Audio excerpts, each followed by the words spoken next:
something we were raising in the office a little bit earlier, taking our interest is we've got 3 pretty poor teams this year, and 2 of them are going to play each other this week. Yeah, do we ever? The Eagles have about 26 blokes to choose from in total. The Hawks, a bit of a COVID scare going through the camp, so Sam Mitchell has it. Who knows if and how many players might also pick it up in this week, just as they're playing another poor side.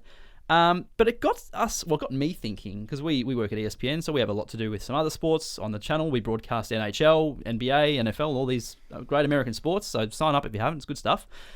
But the thing that was on last week that intrigued me was the NHL draft and the NHL draft lottery.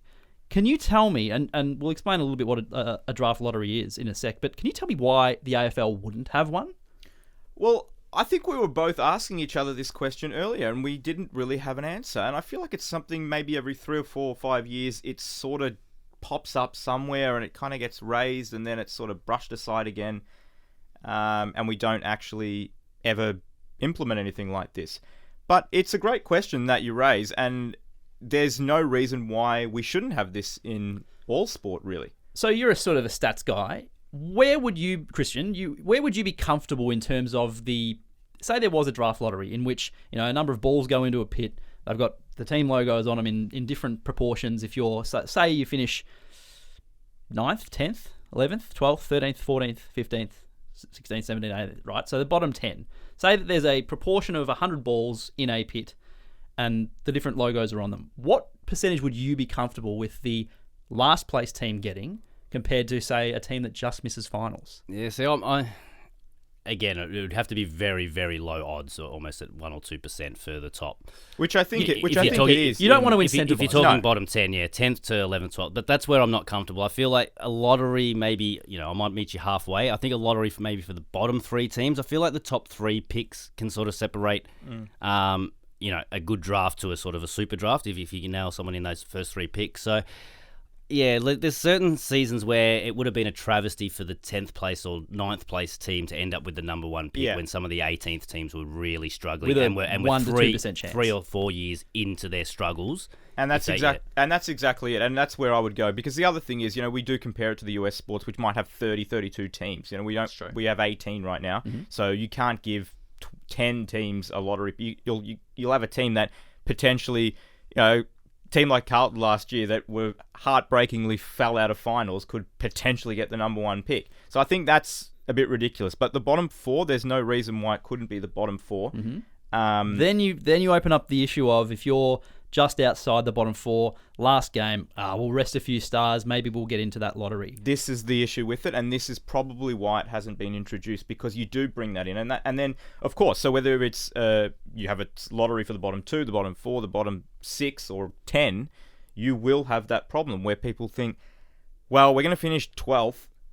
If we lose this week, we will finish 14th potentially, and then we increase our chance of getting the number 1 draft pick, and we're going to have it's what you think is going to have what you think is going to create less tanking could end up creating more tanking later in the year. And this might not solve the issue, but another way I would look at it, if it was just the bottom 3 or bottom 4 teams and you talk about weighted probability, I think the weighted probability should change every year. So if the bottom 3 teams, you've got 18th on 1 win, 17th on 6 wins, and 16th on 7 wins, then obviously it should be a higher probability for the 1-win team to the 6 and 7 win team. So the probability could actually sort of roll as the season goes along, depending on how bad. What you could do is you could actually determine how many teams are in the lottery by percentage over the course of a year. So you can't really get to the last game and say, we'll just lose this one because your percentage might be too high in the first place.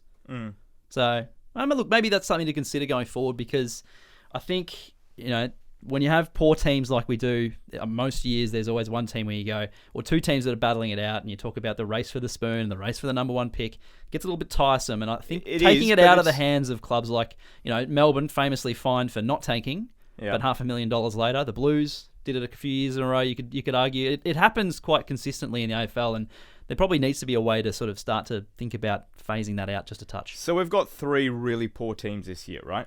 It's very rare that we have 4.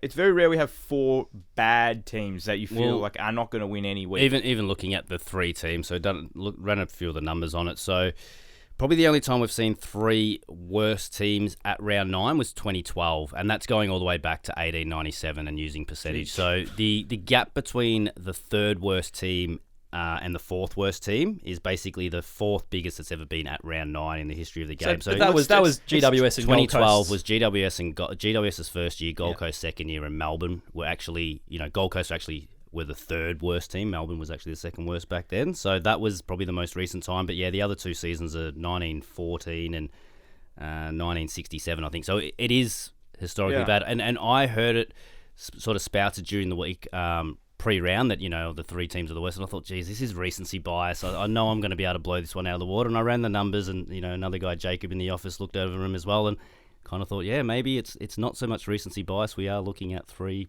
very, very bad teams. But you're right. Those 3 four teams would be rare. All 3 of them have a percentage right now, and we always say percentage is probably the best indicator of how a team's going. Below 63%. All 3 of them: North Melbourne, West Coast, and Hawthorn. The next worst is the Giants in 15th on 85.4. That says a lot, doesn't it? Massive gap between where the bottom 3 are, and then, as you say, the next worst team.